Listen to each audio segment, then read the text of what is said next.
کیا تم نے حاجیوں کو پانی پلانے اور مسجد حرام کی مجاوری کرنے کو اس شخص کے کام کے برابر ٹھہرا لیا جو ایمان لایا اللہ اور روز آخر پر، اور اس نے جافشانی کی اللہ کی راہ میں، جہاد کیا اللہ کے راستے میں؟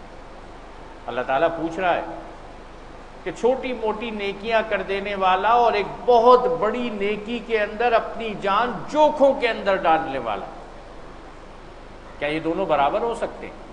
اللہ کے نزدیک تو یہ دونوں برابر نہیں ہیں، اور اللہ ظالموں کی رہنمائی نہیں کیا کرتا۔ فرمایا نبی اکرم صلی اللہ علیہ وآلہ وسلم نے کہ جب مجاہد فی سبیل اللہ کے راستے میں جہاد کے لیے روانہ ہوتا ہے تو کوئی آدمی اس کے اجر کے برابر نہیں پہنچ سکتا، چاہے اس کے نکلتے ہوئے نماز کی نیت کر لے اور اس وقت تک نماز پڑھے جب تک کہ مجاہد اپنے گھر واپس لوٹتا ہو، اور کوئی آدمی اس وقت سے روزہ رکھ لے اور اس وقت تک روزے سے رہے جب تک کہ مجاہد اپنے گھر واپس لوٹتا ہو۔ اللہ کے راستے میں جہاد کرنے والے، جد و جہد کرنے والے، اپنے مال اور اپنی جانوں کے ساتھ، ان کے بڑے درجات ہیں۔ اللہ کے ہاں تو انہی لوگوں کا درجہ بڑا ہے جو ایمان لائے اور جنہوں نے اس کی راہ میں گھر بار چھوڑے اور جان و مال سے جہاد کیا، گھر بار اپنے چھوڑ دیے، اللہ کے راستے میں قربان کیے، ہجرت کی اللہ کے راستے میں، وہی کامیاب ہے۔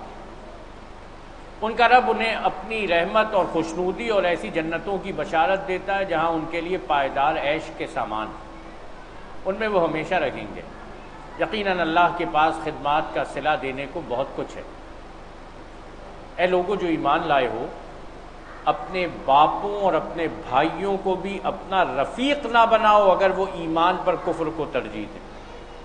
بڑی اہم بات کہی گئی، تمہارے اصل رفیق، تمہارے اصل دوست، تمہارے اصل ساتھی وہ ہیں جو لا الہ الا اللہ محمد الرسول اللہ پڑھتے ہیں۔ کلمے کا رشتہ بڑا مضبوط۔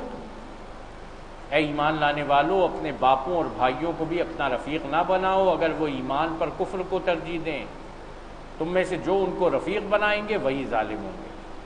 ذرا یہاں پر یہ بات بھی عرض کر دوں کہ سماجی رشتوں کے اندر ان کے احترام سے نہیں منع کیا گیا، لیکن ان کو راز کی بات بتانا، ان کو مسلمانوں کے بڑے اہم معاملات کے اوپر اطلاع دے دینا، نہیں، یہ مناسب نہیں ہے۔ تم انہیں راز کی باتیں نہ بتاؤ، ٹھیک ہے، سماجی دائرے کے اندر ان کا احترام کرو، ان کے حقوق ادا کرو، اس سے نہیں روکا گیا۔ اے نبی کہہ دو اگر تمہارے باپ اور تمہارے بیٹے اور تمہارے بھائی اور تمہاری بیویاں اور تمہارے عزیز و اقارب اور تمہارے وہ مال جو تم نے کمائے ہیں اور تمہارے وہ کاروبار جن کے ماند پڑ جانے کا تم کو خوف ہے اور تمہارے وہ گھر جو تم کو پسند ہیں، تم کو اللہ اور اس کے رسول اور اس کی راہ میں جہاد سے عزیز تر ہیں، تو انتظار کرو یہاں تک کہ اللہ اپنا فیصلہ تمہارے سامنے لے آئے۔ اللہ فاسق لوگوں کی رہنمائی نہیں کیا کرتا۔ بڑی اہم چیزوں کا تذکرہ کیا جا رہا ہے، وہ تمام چیزیں جو انسانوں کے لیے محبوب ہیں، سنہری زنجیریں، تمہارے باپ، تمہارے بیٹے، تمہارے بھائی، تمہاری بیویاں، تمہارے عزیز اقارب، تمہارے وہ مال جو تم نے کمائے، تمہارے وہ کاروبار جن کے مان پڑ جانے کا تم کو خوف ہے، تمہارے وہ گھر جو تم کو پسند ہے، ان ساری چیزوں کی محبت حرام نہیں ہے، لیکن ذرا ذہن میں رکھیے گا، کہا گیا کہ اگر تم کو یہ ساری چیزیں اللہ اور اس کے رسول اور اس کے راستے کے جہاد سے زیادہ عزیز ہو گئیں، ان کی محبت رہنی چاہیے، لیکن سب سے بڑی محبت اللہ کی محبت، اس کے بعد رسول کی محبت، اس کے بعد اس کے راستے کی جہاد کی محبت، اور اس محبت کے اوپر یہ چھوٹی محبتیں قربان کی جا سکتی ہیں، لیکن اگر یہ چھوٹی محبتیں ان بڑی محبتوں سے بالا تر ہوئیں تو انتظار کرو یہاں تک کہ اللہ اپنا فیصلہ تمہارے سامنے لے آئے، اور اللہ فاسق لوگوں کی رہنمائی نہیں کیا کرتا۔ اللہ اس سے پہلے بہت سے مواقع پر تمہاری مدد کر چکا ہے۔ ابھی غزوہ حنین کے روز اس کی دستگیری کی شان تم دیکھ چکے ہو۔ غزوہ حنین، نبی اکرم صلی اللہ علیہ وآلہ وسلم فتح مکہ ہو گئی تھی، اور فتح مکہ کے بعد آپ کو اطلاع ملی کہ بنو ثقیف کا سردار مالک بن عوف وہ آپ پر حملہ کرنے کی تیاری کر رہا ہے. اس نے اپنے ساتھ بڑی فوج جمع کر لی ہے. اللہ کے رسول صلی اللہ علیہ وآلہ وسلم نے جب اپنی قاصد بھیجے تو یہ اطلاع درست ثابت ہوئی اور آپ ان کے مقابلے کے لیے نکلے. 14,000 صحابہ اکرام رضوان اللہ علیہم اجمعین کی فوج. اتنی بڑی مسلمانوں کی فوج اس سے پہلے کبھی نہیں نکلی تھی. یہ فوجی جب ایک دوسرے کو انہوں نے دیکھا تو ان کی دلوں میں یہ بات آئی کہ جب ہم بہت تھوڑے تھے تو کامیابی مل گئی تھی، اب تو بہت زیادہ ہے، اب تو مسئلہ نہیں ہوگا. لیکن جب یہ وہاں پر پہنچے تو وہاں پر بنو ثقیف اور بنو حوازن کے تیر اندازوں نے تیروں کی ایسی برسات کی کہ مسلمانوں کا لشکر تتر بتر پیچھے کی طرف دوڑنے لگا. نبی اکرم صلی اللہ علیہ وآلہ وسلم اس وقت ڈٹ کر ان کے درمیان کھڑے ہو گئے اور حضرت عباس بن عبد المطلب سے کہا کہ عباس آواز لگاؤ. ان کی آواز بڑی اونچی تھی، بلند تھی. حضرت عباس بن عبد المطلب نے آواز لگائی اور جب یہ آواز لگائی گئی تو صحابہ اکرام رضوان اللہ علیہم اجمعین پلٹ کر آئے. مسلمانوں کا لشکر ایک دفعہ پھر جمع اور پھر مالک بن عوف کے لشکر پر حملہ کیا اور بالآخر فتح مسلمانوں کی ہوئی. لیکن ابتدائی طور پر ایک شکست کا منظر پیدا ہوا. اللہ تعالیٰ ارشاد فرما رہا ہے اس روز تمہیں اپنی کثرت تعداد کا غرہ تھا، غرور تھا، مگر وہ تمہارے کچھ کام نہ آئی اور زمین اپنی وسعت کے باوجود تم پر تنگ ہو گئی اور تم پیٹھ پھیر کر بھاگ نکلے. پھر اللہ نے اپنی سکینت اپنے رسول پر اور مومنین پر نازل فرمائی اور لشکر اتارے جو تم کو نظر نہ آتے تھے اور منکرین حق کو سزا دی کہ یہی بدلہ ہے ان لوگوں کے لیے جو حق کا انکار کریں. پھر تم یہ بھی دیکھ چکے ہو کہ اس طرح سزا دینے کے بعد اللہ جس کو چاہتا ہے توبہ کی توفیق بھی بخش دیتا ہے. اللہ درگزر کرنے والا اور رحم فرمانے والا ہے. دوستو، اب یہاں سے ایک بڑا اہم تذکرہ شروع ہو رہا ہے. اللہ کے رسول صلی اللہ علیہ وآلہ وسلم یہ وقت آیا کہ سرزمین عرب کے اوپر آپ کا کلمہ، آپ کا دین غالب ہوا اور آپ نے پھر قیصر روم اور کسرائے ایران کو خطوط بھیجے. قیصر روم ہرقل، اس کے پاس بھی خط پہنچا اور اس کے بعد اس نے یہ کیا کہ اپنے ایک تھانے دار کو حکم دیا کہ نبی اکرم صلی اللہ علیہ وآلہ وسلم کو گرفتار کر کے بھیج دیا جائے. مسلمان 10 سالوں میں یعنی مدنی زندگی کے اندر اس وقت تک 61 غزوات اور سرایا سے گزر چکے تھے. 61 کا یہ مطلب ہے کہ ہر 2 مہینے کے بعد تقریباً ایک جنگ کی جو ان کے سر پہ کھڑی ہوئی تھی. اور یہ تھوڑا سا وقت آیا تھا کہ یہ اپنی معیشت کو مضبوط کرتے، لیکن اس وقت اللہ تعالیٰ حکم دے رہا تھا کہ نہیں، اب نکلنا ہے اور دنیا کی ایک بہت بڑی سپر پاور روم سے تمہیں ٹکر لینی. یہاں سے جو سورہ توبہ کی آیات ہیں وہ آیات ہیں جو اللہ تعالیٰ نے اس موقع پر نازل فرمائی. اے ایمان لانے والوں، مشرکین ناپاک ہے، لہٰذا اس سال کے بعد یہ مسجد حرام کے قریب نہ پھٹکنے پائیں، اور اگر تمہیں تنگ دستی کا خوف ہے تو بعید نہیں کہ اللہ چاہے تو تمہیں اپنے فضل سے غنی کر دے. اگر تم یہ سمجھ رہے ہو کہ یہ مشرکین یہاں سے چلے جائیں گے، کاروبار کے اوپر فرق پڑے گا، تو ڈرنے کی بات نہیں ہے. اللہ تعالیٰ اپنے فضل سے غنی کر دے گا. اللہ علیم اور حکیم ہے. آج تک ہم دیکھیں وہاں کے رہنے والوں کے لیے اللہ تعالیٰ نے وہ معدنیات، وہ پیٹرولیم دیا کہ جو ساری دنیا کے اندر ان کے پاس بڑا سرمایہ آ گیا. یہ تذکرہ اہل روم سے جنگ کی تیاری کے لیے اب یہاں سے شروع ہوتا ہے. جنگ کرو اہل کتاب میں سے ان لوگوں کے خلاف جو اللہ اور روز آخر پر ایمان نہیں لاتے اور جو کچھ اللہ اور اس کے رسول نے حرام قرار دیا ہے اسے حرام نہیں کرتے اور دین حق کو اپنا دین نہیں بناتے. ان سے لڑو یہاں تک کہ وہ اپنے ہاتھوں سے جزیہ دیں اور چھوٹے بن کر رہیں. یہودی کہتے ہیں کہ عزیر اللہ کا بیٹا اور عیسائی کہتے ہیں کہ مسیح اللہ کا بیٹا. یہ بے حقیقت باتیں ہیں.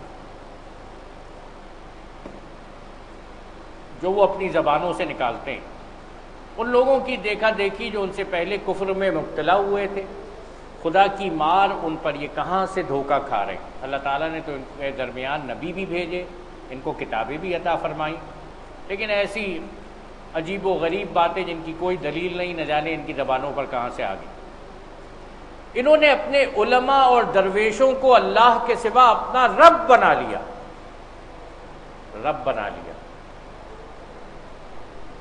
بنی اسرائیل کے علماء اور مشائخ یہ اپنی مرضی سے چیزوں کو حلال کر دیا کرتے تھے، چیزوں کو حرام کر دیا کرتے تھے۔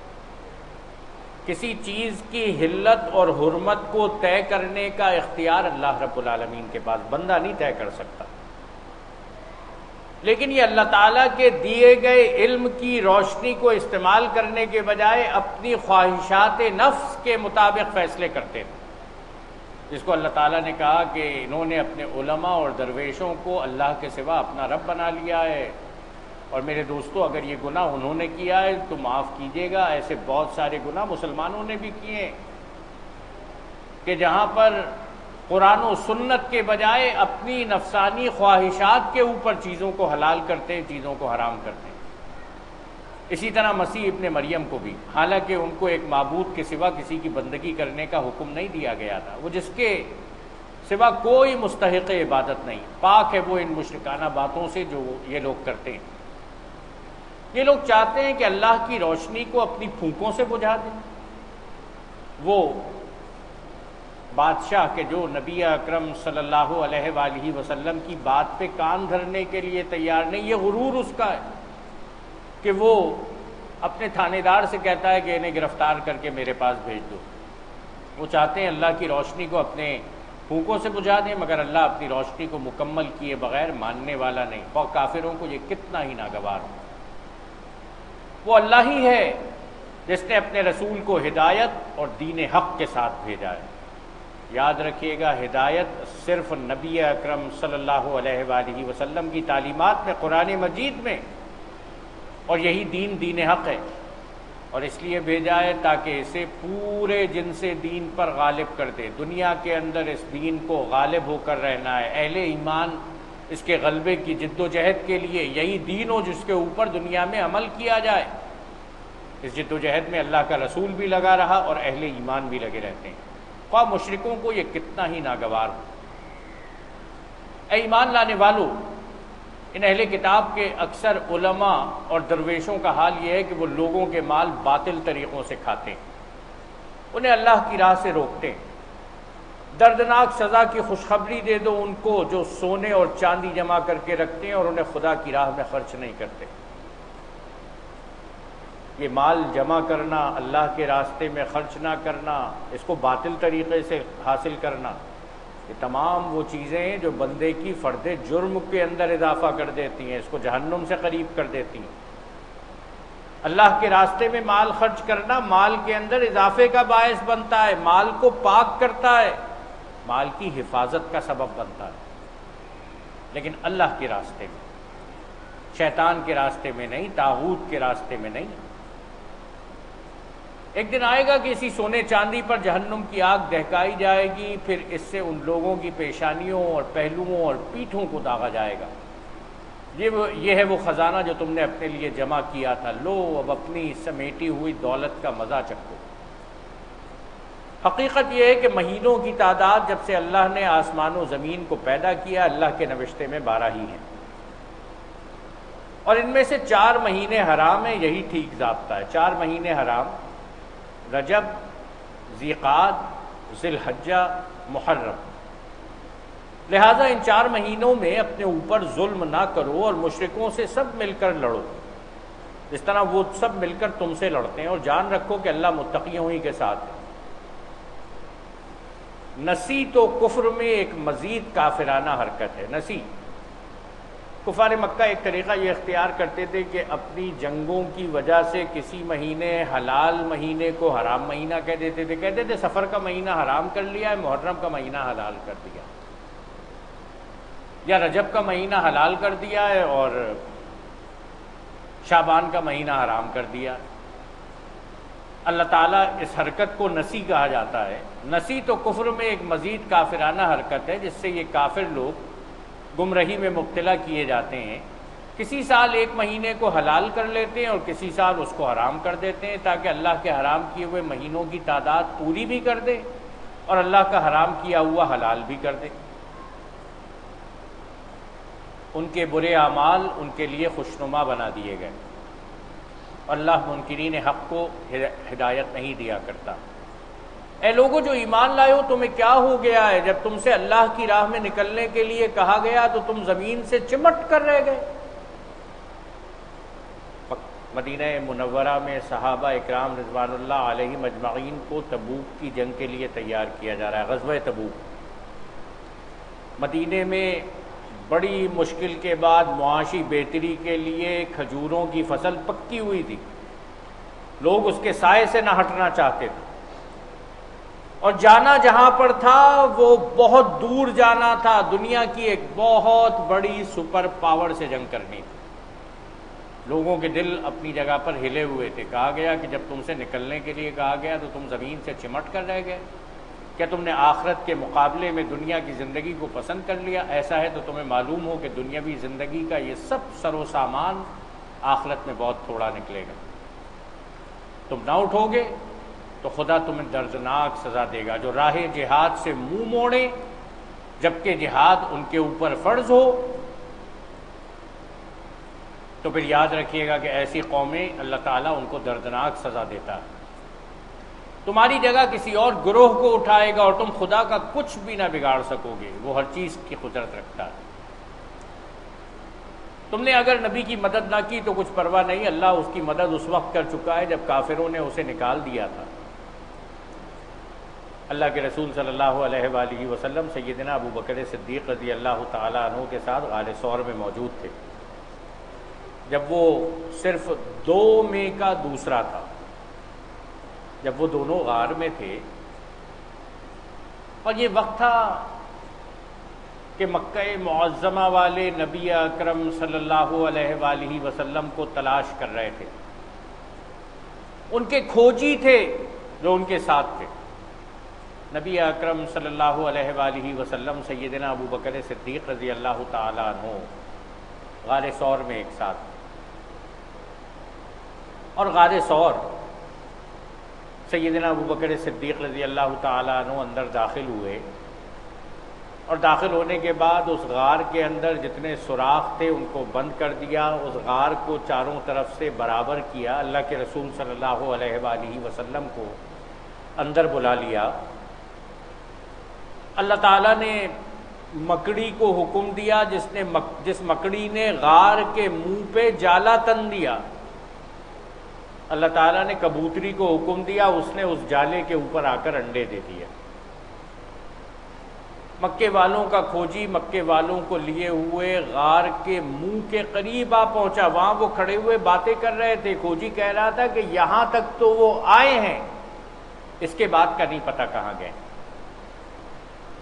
سیدنا ابو بکر صدیق رضی اللہ تعالیٰ عنہ غار کے منہ سے اہل مکہ کے پیر دیکھتے تھے، کھڑے ہوئے سامنے نظر آتے تھے، اور وہ نبی اکرم صلی اللہ علیہ وآلہ وسلم سے پوچھ رہے تھے، یا رسول اللہ صلی اللہ علیہ وآلہ وسلم اب کیا ہوگا؟ اور نبی اکرم صلی اللہ علیہ وآلہ وسلم یہ اعتماد، یہ ایمان، یہ یقین اس وقت بھی موجود تھا۔ کہہ رہے تھے لا تحزن ان اللہ معنا، اے ابو بکر غم نہ کرو، اللہ ہمارے ساتھ ہے۔ ان میں سے ایک نے ہاتھ اٹھایا، کہا کہ اس غار کے اندر تو موجود نہیں ہے۔ دوسرے نے کہا کہ دیکھ نہیں رہے، اس غار میں تو برسوں سے کوئی داخل نہیں ہوا ہے، یہاں تو مکڑی نے جالا تنا ہوا ہے، کبوتری نے انڈے دے دیے، اس میں تو جانے کا سوال ہی نہیں پیدا ہوتا۔ اللہ رب العالمین کی تدبیر بڑی توانا، بڑی طاقتور۔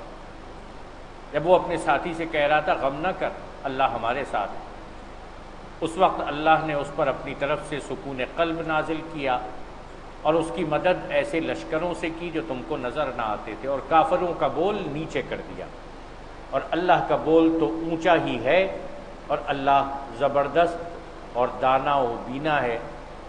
اللہ رب العالمین ہم سب کو قرآن مجید پڑھنے، اس کو سمجھنے، اس پر عمل کرنے کی توفیق عطا فرمائے۔